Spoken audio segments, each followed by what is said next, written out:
press the bell icon on YouTube app and never miss another update. Hello guys, welcome back to my channel. You are watching A Bros Reactions and this is Mohammad Atif. तो guys आज इस video का reaction देने जा रहा हूँ. उसका title है 7 Heavens and 7 Earths in Quran and Science. Channel का जो ओरिजिनल लिंक है वो मैंने डिस्क्रिप्शन बार में दे दिया है, तो वहाँ से देख लीजिए.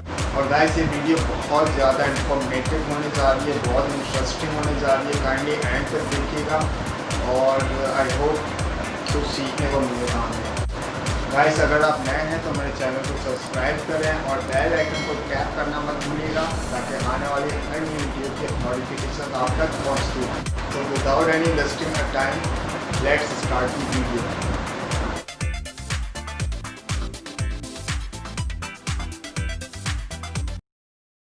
अस्सलाम वालेकुम दोस्तों, मेरा नाम है असीब शफकत और आप देख रहे हैं हंसी टीवी. दोस्तों, कुरान पाक की सूरह तलाक की आयत 12 के अंदर अल्लाह पाक फरमाते हैं, वो अल्लाह ही तो है जिसने 7 आसमान पैदा किए और ऐसी ही ज़मीनें जिनमें इसके हुक्म उतरते रहते हैं ताकि तुम लोग जान लो कि अल्लाह ताला हर चीज़ पर कादिर है और ये कि वो अपने इल्म से हर चीज़ पर अहाता किए हुए हैं. इसके बाद सूरह अल बकरा की आयत 29 के अंदर अल्लाह पाक इरशाद फरमाते हैं, वही तो है जिसने सब चीज़ें जो ज़मीन में हैं तुम्हारे लिए पैदा की, फिर आसमान की तरफ मुतवज्जे हुआ तो इसको ठीक 7 आसमान बना दिया और वो हर चीज़ से खबरदार है. इन आयत मुबारक से ये वाज़ेह हो जाता है कि वो आसमान जिसे हम अपनी ज़ाहिरी आंखों से आज देख रहे हैं वो महज एक आसमान तक महदूद नहीं है, बल्कि बिल्कुल इसी तरह के और इसी से मिलते जुलते 7 आसमान या कायनातें मौजूद हैं जो हमारी नज़रों और सोच से बहुत बहुत दूर हैं. बिल्कुल इसी तरह से 7 ज़मीनों का भी जिक्र किया गया है जो एक साहिब अकल शख्स के दिमाग में ये सवाल ज़रूर पैदा कर सकती हैं कि तय बतय 7 आसमानों से और 7 ज़मीनों से दरअसल मुराद क्या है.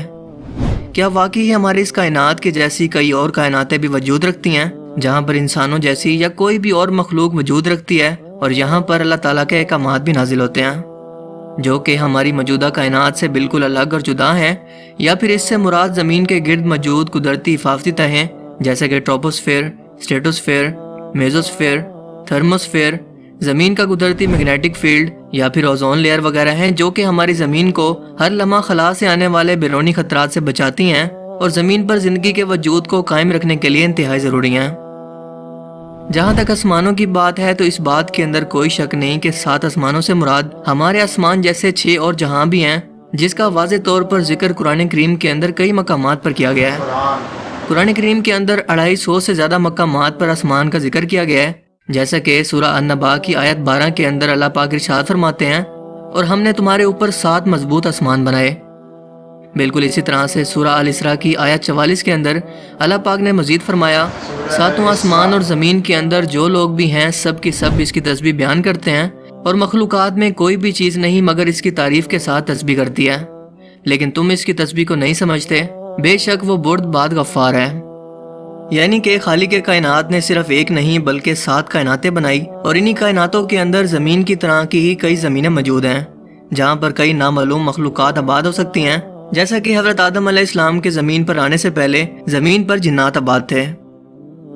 इसके अलावा नबी पाक सल्लल्लाहु अलैहि वसल्लम का सफ़र मेराज इस बात का वाज़ेह तरीन सबूत है जब अपनी जनती सवारी बुराक पर सफ़र करते हुए हज़रत जिब्राइल अलैहिस्सलाम के हमरा तमाम आसमानी रास्तों को आप सल्लल्लाहु अलैहि वसल्लम ने पार किया, जिसके अंदर 7 आसमान भी शामिल हैं. आपने पहले आसमान पर जिसका नाम रुकैया है और ये दूध से भी ज़्यादा सफ़ेद है, यहाँ पर हज़रत आदम अलैहिस्सलाम से मुलाकात की. फिर दूसरे आसमान पर जिसका नाम फैदूम या माउन है और ये ऐसे लोहे का बना है जिससे रोशनी की शुआएं फूटती हैं, यहाँ पर हज़रत ईसा और याह्या अलैहिस्सलाम से. जबकि तीसरे आसमान पर जिसका नाम मलकूत है और ये तांबे का बना है, यहाँ पर हज़रत यूसुफ अलैहिस्सलाम से. चौथे आसमान पर जिसे ज़ोरा कहते हैं और ये सफ़ेद चांदी से बना है, यहाँ पर हज़रत इदरीस अलैहिस्सलाम से. पाँचवें आसमान पर जिसे मजीना कहते हैं और ये सुर्ख सोने का बना है, हज़रत हारून अलैहिस्सलाम से. छठे आसमान पर जिसका नाम खालिसा है और ये चमकदार मोतियों से बना है, यहाँ पर हज़रत मूसा अलैहिस्सलाम से. और 7वें आसमान पर जिसका नाम लाबिया या दामे है और ये सुर्ख याकूत से बना है, यहाँ पर हज़रत इब्राहीम अलैहिस्सलाम से मुलाकात की और इसी जगह पर बैतुल मामूर भी मौजूद है. यानी कि ज़मीन पर मौजूद खाना काबा की ही तरह का एक और काबा जिसका हर वक्त 70,000 फरिश्ते तवाफ़ करते हैं और जो एक बार इसका तवाफ़ कर ले इसकी दोबारा ज़िंदगी भर बारी नहीं आती. इन्हीं 7 आसमानों के ऊपर जन्नत और जहन्नुम मौजूद हैं और जन्नत का हर दर्जा एक सियारे की सूरत में मौजूद है. इसी तरह जहन्नुम के भी 7 दर्जे हैं, यानी कि 7 सियारे या प्लेनेट इसके ऊपर सिदरतुल मुंतहा यानी कि बेरी के दरख्त तक मौजूद हैं, जो कि हर मखलूक़ात की हद है। और इससे आगे कोई भी मखलूक़ात अगर बढ़ना भी चाहे तो वो जल कर खाक में बदल जाएगी। लेकिन अल्लाह के रसूल सफ़र मेराज पर इससे भी आगे तशरीफ़ ले गए और हज़रत जिब्राइल अलैहिस्सलाम इस दरख्त के पास ये कहकर रुक गए कि ए अल्लाह के रसूल, ये मेरी हद है, अगर मैंने इससे एक कदम भी आगे बढ़ने की कोशिश की तो मेरे पर जल जाएंगे। सिदरतुल मुंतहा के ऊपर अल्लाह ताला का अर्श मौजूद है, जो कि ज़मीन और आसमान या इस पूरी कायनात का अहाता किया हुआ है। क़यामत के रोज़ हर जिंदा चीज़ को फना होना है, इसलिए जन्नत और जहन्नुम को 7 आसमानों से अलग या जुदा बनाया गया है, क्योंकि क़यामत के बाद भी वो कायम रहेंगी। दोस्तों, कुरान करीम की जिन आयात के अंदर आसमानों के बाद ज़मीन जैसी 7 ज़मीनों का जिक्र मौजूद है, इससे मुराद ज़मीन की तह में मौजूद कोई लेयर्स नहीं है, मसलन क्रस्ट, मेंटल और कोर वगैरह, बल्कि इन्हीं आसमानों में ज़मीन जैसी कई और ज़मीनें भी मौजूद हैं। और इन आयात के अंदर ज़मीन का हवाला देने का मतलब ये है कि वहाँ पर भी हमारी अर्थ की ही तरह कोई ज़िंदगी मौजूद हो सकती है, और ये ज़िंदगी किस सूरत के अंदर मौजूद है हम कुछ नहीं जानते। और इसकी मिसाल देने की वजह यह है कि ज़मीन ज़िंदगी की अलामत है और इंसान भी सिर्फ इसी के बारे में जानते हैं। जब इंसान की मौत का वक्त करीब आता है तो इसकी रूह को हर एक आसमानी दरवाजे से गुजार कर आलम अरवाह के अंदर ले जाया जाता है, जहाँ पर क़यामत तक आने वाली रूहें इंतज़ार करती हैं। हर एक आसमानी दरवाजे पर निगहबान फरिश्ते इस रूह का हसब नसब पूछते हैं और फिर इसे इस दरवाजे से गुजरने देते हैं। जैसा कि सफ़र मेराज पर हज़रत जिब्राइल अलैहिस्सलाम ने नबी पाक सल्लल्लाहु अलैहि वसल्लम का हर एक आसमान पर तारुफ करवाया और इन निगहबान फरिश्तों ने खुशामदीद कहकर दरवाजे खोल दिए। हदीस मुबारका के अल्फाज हैं कि पहले आसमान के मुकाबले में दूसरा आसमान इतना बड़ा है जैसे किसी सराग के अंदर एक अंगूठी मौजूद हो। एक बड़े सराग के अंदर मौजूद एक अंगूठी की हैसियत क्या हो सकती है, यकीनन आप भी इसका अंदाज़ा लगा सकते हैं, यानी कि ना होने के बराबर। इसी तरह मजीद फरमाया कि दूसरा आसमान पहले आसमान के मुकाबले में इतना बड़ा है कि दूसरे आसमान को सिरा समझ लो और पहले आसमान को एक अंगूठी जो इस सिरा के अंदर मौजूद है।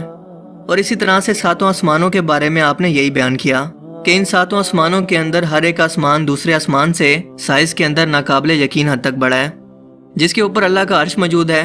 और अल्लाह का अर्श इतना बड़ा है कि 7 आसमान इसके सामने सिरा में पड़ी हुई एक अंगूठी के साइज के बराबर हैं। इसी बात को आज साइंस मल्टीवर्स थ्योरी कहकर कुछ इस तरह से इसकी वजाहत करती है कि हमारी इस कायनात जैसी कई और कायनातें भी मौजूद हैं, जो एक दूसरे से जुदा और अलग अलग हैं।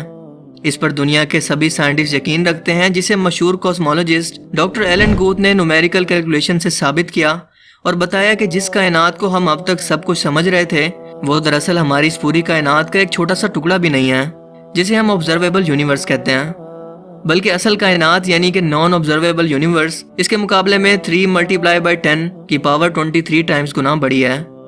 यानी कि ऐसी कायनात जिसे हम ना तो देख सकते हैं, ना ही इसका मुशाहदा कर सकते हैं और ना ही कभी इसे देख पाएंगे। ऑब्जर्वेबल यूनिवर्स जिसका हम अब तक मुशाहदा कर पाए हैं, इसका साइज है 46.5 बिलियन लाइट ईयर, जिसे अगर डॉक्टर एलन के मुताबिक एक्चुअल यूनिवर्स के साइज यानी कि 3 × 10 की पावर 23 से मल्टीप्लाई करें तो पहले आसमान का असल साइज सामने आता है, जो कि 4.28 × 10 की पावर 23 बनती है। यानी कि एक आसमान से दूसरे आसमान तक की दूरी, जहां तक पहुंचने का वक्त नापने के अंदर शायद वक्त का पैमाना ही कम बढ़ जाए, जहां तक इंसान पहुंचने का तसव्वुर भी नहीं कर सकता। बल्कि हकीकत तो ये है कि वो अपने करीब तरीन चांद पर भी जाने के काबिल नहीं हो सका। 7 आसमानों पर पहुंचने के बारे में सोचना तो किसी बेवकूफ़ी से कम नहीं। कायनात की वसअत अल्लाह ताला की बेपनाह कुदरत की निशानी है कि इस कदर पावर और टेक्नोलॉजी के हसूल के बावजूद इंसान पहले आसमान तक का सिरा तक नहीं ढूंढ पाए। खुद कुरान करीम ने चैलेंज किया है कि इंसान आसमान और ज़मीन के दायरे से बाहर नहीं निकल सकता जहाँ तक इसकी हद मुकर्रर है। दोस्तों, किसी चीज़ का आंखों से नज़र ना आना इस बात की दलील नहीं है कि वो चीज़ दरअसल मौजूद ही नहीं है, क्योंकि हमारी इस दुनिया के अंदर भी बहुत सारी ऐसी चीज़ें हैं जिन्हें हम ना तो देख सकते हैं और ना ही छू सकते हैं, लेकिन वो हकीकत के अंदर मौजूद हैं। और हम इन चीज़ों को सिर्फ इसलिए मानते हैं कि ये हमारे मुशाहिदे की चीज़ें हैं और हम मुशाहिदे का इनकार नहीं कर सकते।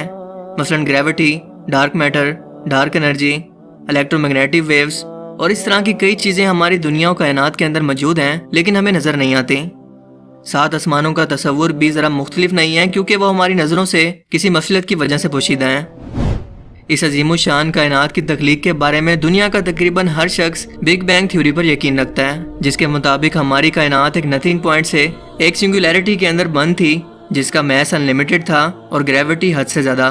सो ये एक बड़े धमाके से फट कर बिखर गई, जिससे मौजूदा कायनात سٹارز، گلیکسیز اور نیبولاز وغیرہ سب کچھ بنا، اور یہ بھی کہ یہ ہر لمحہ روشنی کی رفتار سے مسلسل اب تک پھیل رہی ہے، جیسا کہ دھماکے کے بعد ہوتا ہے کہ چیزیں دور دور تک بکھر جاتی ہیں، اور جب اس دھماکے کی شدت ختم ہوگی تو یہ پھر سے وہیں پر واپس لپٹنا شروع کر دے گی جہاں سے اس کا آغاز ہوا۔ اسی بگ بینگ کے بارے میں قرآن کریم آج سے 1400 سال پہلے بیان کرتا ہے کہ کیا کافروں نے نہیں دیکھا کہ آسمان اور زمین دونوں ملے ہوئے تھے، تو ہم نے ان کو جدا جدا کر دیا اور تمام جاندار چیزیں ہم نے پانی سے بنائی، پھر یہ لوگ ایمان کیوں نہیں لاتے؟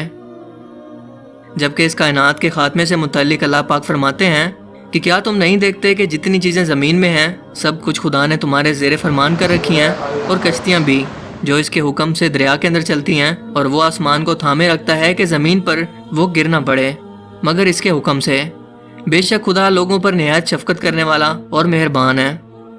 دوستو، یہاں پر آسمان کو تھامنے کی بات کرنا کہ وہ گر نہ پڑے، اس سے مراد آج کی زبان کے اندر سائنس کی زبان میں بگ کرنچ تھیوری ہے، جس سے مراد یہ ہے کہ جس رفتار سے ہماری یہ کائنات پھیل رہی ہے، اسی رفتار سے ایک دن سکڑ کر پھر سے ایک سنگولیرٹی کے اندر بدل کر بالکل ختم ہو جائے گی، یعنی کہ ریورس ہو کر بالکل ایک غبارے کی طرح جس کے اندر ہوا بھر کر اسے کھول دیا جائے اور اس کے بعد وہ اپنی اصلی حالت کے اندر واپس آنا شروع کر دے۔ بالکل یہی حال گریوٹی بھی پوری کائنات کا کرے گی، اور ذرا سوچ کر دیکھیں کہ یہ گریوٹی جیسی فورس دراصل ہے کیا، جو ہمیں نظر نہیں آتی لیکن وجود رکھتی ہے، ایک ایسی طاقت جو نظام کائنات سنبھالے ہوئے ہے لیکن انسانوں کے کنٹرول میں نہیں۔ یقیناً یہ اللہ کا حکم ہے، ورنہ پورا آسمان اور اس میں موجود ہر ایک چیز آج ہی انسانوں پر گر پڑے۔ آج سے 1400 سال پہلے اس کائنات کے پیدا کرنے، اس کے خاتمے اور اس کی وسعتوں کو عرب کے صحرا کے اندر جب کسی بھی قسم کا کوئی فلکیاتی یا کاسمولوجی کا کوئی علم موجود ہی نہیں تھا، کس نے اپنے پیارے پیغمبر کو یہ سب باتیں اتنے واضح انداز کے اندر بیان کی، جسے آج 21ویں صدی کی سائنس آج کے دور کی سب سے بڑی دریافت کے طور پر پیش کر کے فخر محسوس کرتی ہیں۔ یقیناً اس خالق نے جو اس پوری کائنات کو پیدا کرنے والا اور اس کے رازوں کو جاننے والا ہے، وہ اس پوری کائنات کا اکیلا بادشاہ ہے، جس کے دست قدرت کے اندر اس پوری کائنات کا ہر ایک ذرہ ہے، اور وہ اس ذرے سے بھی غافل نہیں ہے۔ مجھے امید ہے کہ آج کی اس ویڈیو سے آپ کو بہت کچھ نیا جاننے کو ملا ہوگا اور یہ ویڈیو آپ کو پسند آیا ہوگا۔ اگر یہ ویڈیو آپ کو اچھا لگا تو اسے لائک کیجئے، اور مزید اس طرح کے انفارمیٹیو ویڈیوز کے لیے اس چینل کو ضرور سبسکرائب کریں۔ اب میں ملوں گا آپ سے ایک نئی انٹرسٹنگ ویڈیو میں، تب تک کے لیے اپنا بہت سا خیال رکھیے گا۔ Thanks for watching this video. اللہ حافظ۔